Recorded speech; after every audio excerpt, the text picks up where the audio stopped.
भाई जो गुरु बचन पे डट गे, कट गे फंद 84 के, कट गे फंद 84 के, रकट गे फंद। एक भगत सत्संग में जाने लगा, दीक्षा ले ली, ज्ञान सुना और भक्ति करने लगा। अपने मित्र से भी सत्संग में चलने तथा भक्ति करने के लिए प्रार्थना की, परंतु दोस्त नहीं माना। कह देता कि कार्य से फुर्सत यानी खाली समय नहीं है, छोटे छोटे बच्चे हैं, इनका पालन पोषण भी करना है। काम छोड़कर सत्संग में जाने लगा तो सारा धंधा चौपट हो जाएगा। ये केवल भाई और बहनों बहानेबाजियां हैं, बहानेबाजियां। इंसान जब अपने आप को करता धरता मान लेता है तो इस प्रकार की बातें काल प्रेरणा से फिर उसके मुख से निकलती ही निकलती हैं। आप आम समाज में देखते हैं, गांव नगर में देखते हैं, जिनके माता पिता हैं आज उनके बच्चे बर्बादी की स्टेज पर हैं, और जिनके माता पिता नहीं है उनके बच्चे भी आज बड़े बड़े आईपीएस अधिकारी हैं। तो करने धरने वाला, पालन पोषण करने वाला वो पूर्ण परमात्मा है, जो तीनों लोकों में सबका भरण पोषण करता है प्रवेश करके। जीव केवल निमित्त मात्र है, बिना आध्यात्मिक ज्ञान के अपने ऊपर परिवार और समाज की जिम्मेदारियों का बैल की तरह बोझ व्यर्थ में लाद के चल रहा है। अगर एक बार हमें सच्चे सतगुरु की शरण प्राप्त हो जाए, यदि एक बार हमारे घर में ये सत भक्ति जो सतगुरु रामपाल जी प्रदान कर रहे हैं यदि शुरू हो जाए, आप जियों को ऐसा लगेगा कि मेरे काम तो आगे से आगे ऑटोमेटिक होते जा रहे हैं। तो व्यक्ति व्यर्थ में क्या कहता है कि फुर्सत नहीं है, समय नहीं है, बच्चे अभी छोटे छोटे हैं, इनका पालन पोषण करना है। काम छोड़कर सत्संग में जाने लगा तो सारा धंधा चौपट हो जाएगा। वह सत्संग में जाने वाला भगत जब भी सत्संग में चलने के लिए अपने मित्र से कहता तो वह यही कहता कि अभी काम से फुर्सत नहीं है। 1 वर्ष पश्चात उस मित्र की मृत्यु हो गई। उसकी अर्थी उठाकर परिवार के लोग तथा नगरवासी चले, साथ साथ में सैकड़ों नगर मोहल्ले के व्यक्ति भी साथ साथ चले। सब बोल रहे थे कि राम नाम सत्य है, सत्य बोले गत है। भगत कह रहा था कि राम नाम तो सत्य है, परंतु आज भाई को फुर्सत है। लेकिन वो मित्र जो हमेशा उसको सत्संग में जाने के लिए कहता था, वो क्या कह रहा था कि राम नाम सत्य है और आज इस भाई को फुर्सत है। नगरवासी कह रहे थे कि सत्य बोले गत हैं, भगत कह रहा था कि आज भाई को फुर्सत है। अन्य व्यक्ति उस भगत से कहने लगे कि ऐसे मत बोल, इसके घर वाले बुरा मानेंगे। भगत ने कहा मैं तो ऐसे ही बोलूंगा। मैंने इस मूर्ख से हाथ जोड़कर प्रार्थना की थी कि सत्संग में चल, कुछ भक्ति कर ले।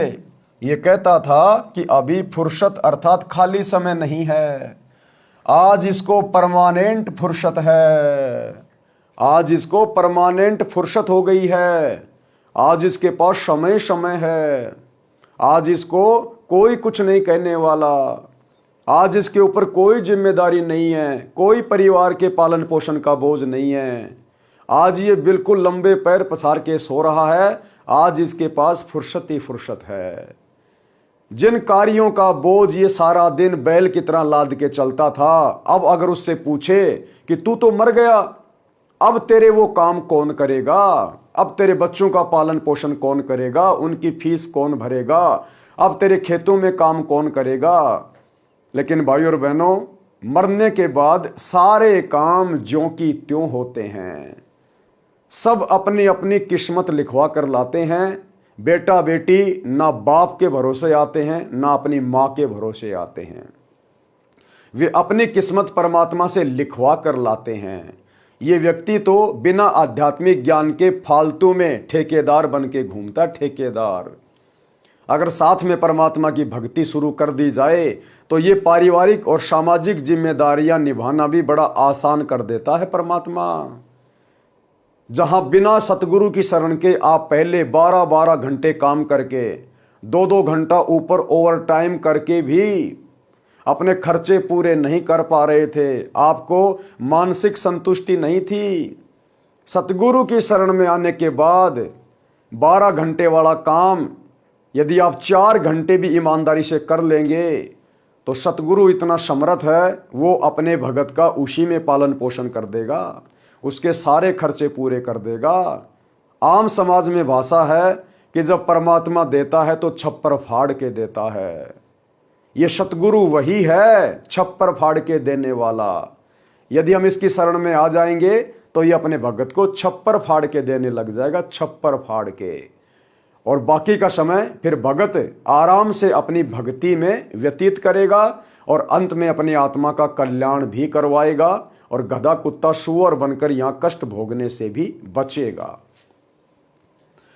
आज इस भाई को परमानेंट फुर्सत है, छोटे छोटे बच्चे भी छोड़ चला, जिनके पालन पोषण का बहाना करके परमात्मा से दूर रहा।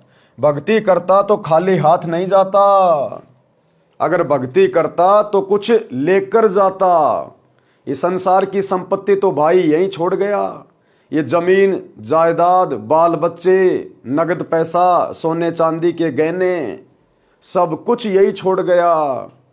इसका शरीर भी जला दिया जाएगा, शरीर के कपड़े भी साथ में लेके नहीं जा पाएगा। तो आज भाई बिल्कुल खाली जा रहा है। और अगर ये मेरे कहने से सत्संग में चलता, परमात्मा की भक्ति करता, संतों के वचन सुनता, तो खाली हाथ नहीं जाता, ये साथ में भक्ति धन लेकर जाता, जिस धन की वहां पर जरूरत पड़ती है। परमात्मा इसी भक्ति धन को अर्जित करवाने के लिए हमें ये मनुष्य जन्म देकर पृथ्वी पर भेजता है। इस मनुष्य जन्म प्राप्ति का केवल एक ही प्रयोजन होता है कि सच्चे संत की खोज करें और उनके अनुसार भक्ति करें और सभी प्रकार की बकवादों से, बुराइयों से दूर रहें, तब उसका भक्ति धन जुड़ता है। परमात्मा कहते हैं, कबीरा सब जग निर्धना और धनवंता ना कोई। भाई धनवान सोए जानिए जिसके पास सतगुरु की भक्ति का धन होए। अब ये भाई जिस संपत्ति को जोड़ने में पूरा जीवन गधे की तरह कमा रहा था, इसको दिन रात फुर्सत नहीं थी, रात को नींद नहीं थी, दिन को चैन नहीं था, सत्संग में जाने का समय नहीं था। आज इस भाई के पास में समय समय है और बिल्कुल खाली हाथ जा रहा, खाली हाथ है। आज इसको परमानेंट फुर्सत है। छोटे छोटे बच्चे भी छोड़कर चला, जिनके पालन पोषण का बहाना करके परमात्मा से दूर रहा। भक्ति करता तो खाली हाथ नहीं जाता, कुछ भक्ति धन लेकर जाता।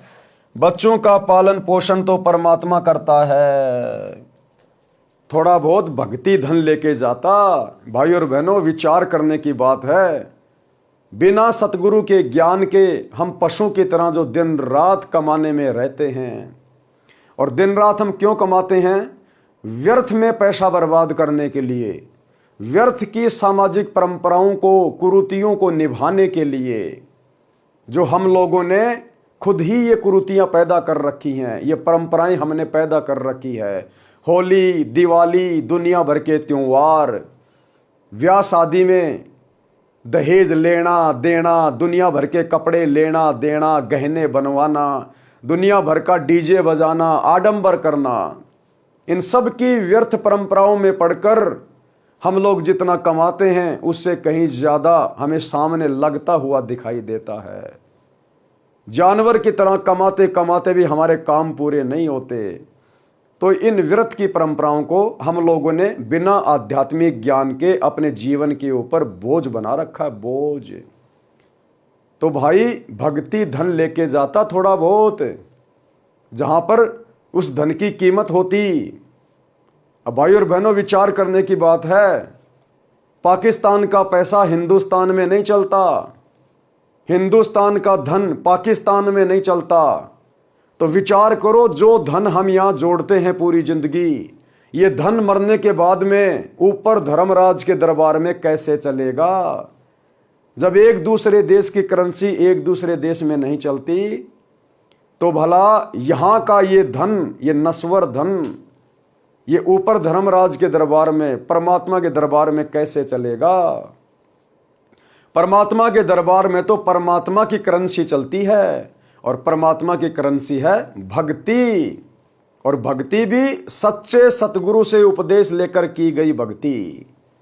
बाकी ये जितने भी आचार्य शंकराचार्य लाल पीले कपड़े पहनकर गांव गांव घूमते हैं, चिमटा हाथ में लेकर, बड़े बड़े आश्रम खोलकर बैठे हैं, वेदों का इनको कख ज्ञान नहीं है, इन वाली भक्ति वहां नहीं चलती। इस भक्ति की वहां कोई वैल्यू नहीं है, कोई भी।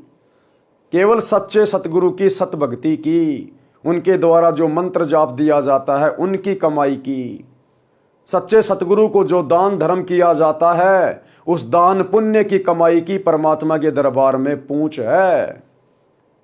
बाकी नकली भक्ति के लिए वहां कोई अकाउंट नहीं है। आज इसको परमानेंट फुर्सत है। छोटे छोटे बच्चे भी छोड़कर चला, जिनके पालन पोषण का बहाना करके परमात्मा से दूर रहा। भक्ति करता तो खाली हाथ नहीं जाता, कुछ भक्ति धन लेकर जाता। बच्चों का पालन पोषण तो परमात्मा करता है। परमात्मा जो तीनों लोकों में प्रवेश करके सबका भरण पोषण करता है, वो कबीर देव, कबीर परमात्मा जो सतगुरु बन के धरती पे आता है, वो परमेश्वर सर्व लोकों में सबका पालन पोषण करता है। भाई जो गुरु बचन पे डट के, कट गे फंद 84 के, कट गे फंद 84 के, कट गे फंद 84 के। भाई जो गुरु बचन पे डट के, कट गे फंद 84 के, कट गे फंद 84 के, कट गे फंद 84 के। भाई जो गुरु बचन पे डट के,